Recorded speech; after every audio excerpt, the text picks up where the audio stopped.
guys. Morning, morning, morning, or good afternoon, or good evening, wherever you are in the world watching me. How y'all doing today? It's a fantastic, fantastic day.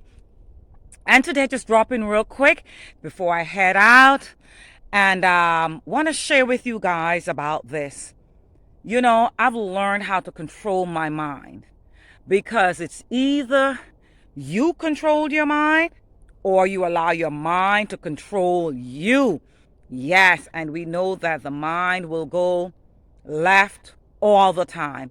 It's like a vehicle. You have to steer your mind. It's like a computer. When you just buy a brand new computer, you have to download the programs that you want, or you got a new phone, you got to download the apps.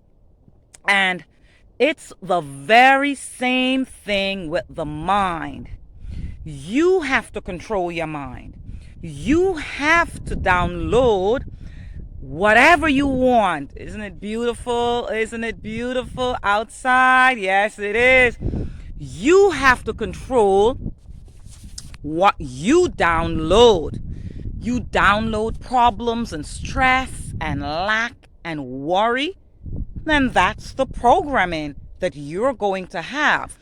You see, either you control your mind or you allow your mind to control you. It's a beautiful day, guys. I just drop in real quick to give you that little nugget. I love you so much. It's your girl, Georgette. Much, much love. Bye-bye.